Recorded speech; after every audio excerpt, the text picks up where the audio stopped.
What is up, everyone? Welcome back to the channel. In today's video, I've got some spicy rumors from Canon rumors in regards to 3 new Canon EOS RF platform bodies. And I'm going to talk about that here in a minute. But first, I want to remind everyone, please don't forget to hit that like button if you like this video or if you found it helpful.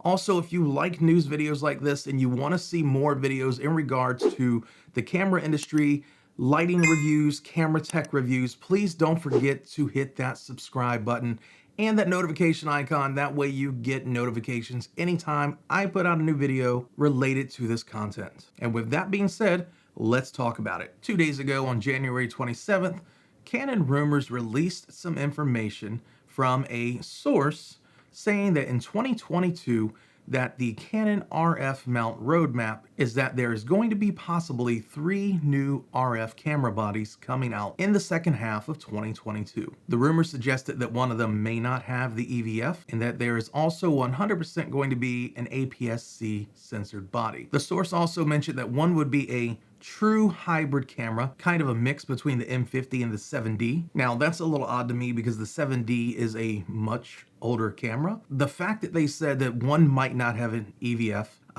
that one was going to be a hybrid and an APS-C, makes me think that all 3 of those things are going to be the same camera, that it's possibly something that's going to kind of scoot in behind the EOS M line. I'm thinking more of something towards an M6 Mark II than an M50 because that didn't have the electronic viewfinder. But think about those specs inside of a camera body more like a T6i or T7i, something that looks more like a traditional DSLR camera, and then have the APS-C sensor and be able to use the RF mount lenses. Now, if you can keep the price of this around $799 to $899, it's going to be a good starting point for someone just getting into the platform, and also entice people that want to use this for doing YouTube videos or vlogging because it most likely will have a flip up screen or a pop out screen like the M50 or the M6 Mark II. Now, as I've said in previous videos, there are 4 lenses Canon has put out that would be optimal choices for this platform, and that is the RF 16mm 2.8 that I'm shooting on right now. There is the 35mm 1.8 that comes in around $500. There is the nifty 50 that comes in around $200. And then you've got the 85mm macro that comes in right around $600. All 4 of these lenses are very cost-efficient lenses and would be absolutely awesome for this platform. And unlike the EOS M platform, Canon was kind of able to get some lenses out beforehand and then go over to an APS-C platform. Now, moving over to the second rumored model. Now, they are saying this camera is going to be the new entry-level full-frame camera. That means it is going to replace the Canon RP. The sources also said that it's going to have the Canon R6 sensor.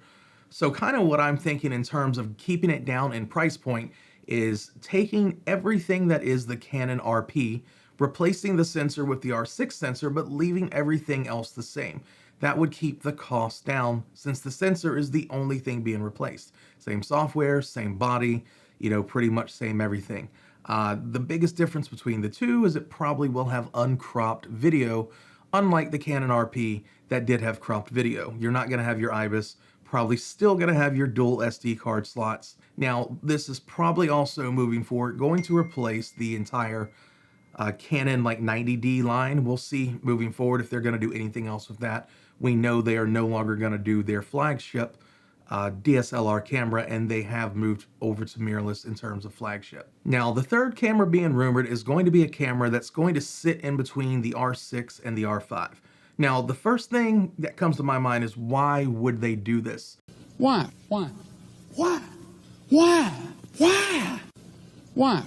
There's not that huge of a price gap between those 2 cameras in terms of what you get. Now, it's supposed to have a new sensor, probably something around 32 megapixels. And from a guess, since the Canon R6 runs right at $2,500, the Canon R5 runs right at $3,899, the pricing on this is probably going to be around $3,199. That puts it $700 above the R6 and $700 below the R5. Now, the only way I personally can imagine this camera making sense is if they put the stacked sensor in this body. That would give you a nice entry-level stacked sensor price instead of having to go straight to the R3. that would justify the $700 more than the R6. If it doesn't have a stacked sensor, I can't imagine what it's going to have that will justify you wanting to pay $31.99 when if you're going to spend that much money, you can just pay for the R5 and get whatever features the R5 has that this new camera doesn't.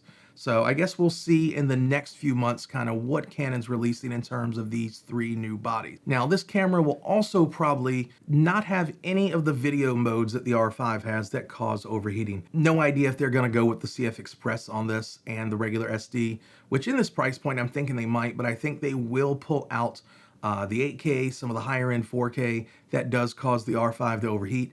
That way you have a full-fledged camera that you can do every camera mode with, video mode, and not have to worry about the overheating elements. If somehow they manage getting a stacked sensor in this unit, I think it could be a game changer. I honestly think it could hurt the sales of the R5 because me personally, I would rather have a camera with slightly less megapixels than the R5 and that stacked sensor with the amount of upgrades that brings to the table and lose some video modes, which I personally don't even use on the R5, at a slightly better price. But again, like I mentioned, that's the only way I think I can see it being a viable middle camera body to sit between those 2 units. All right, so far that is the only information that we have in regards to these 3 cameras.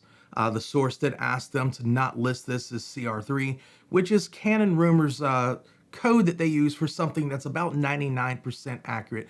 So there are some things that may be changing with these rumors within the next 3 months. All right, guys, that's gonna wrap this video up. Please, again, don't forget to hit that like button and that subscribe button if you want to see more content from me or if you like this video. And with that being said, until next time.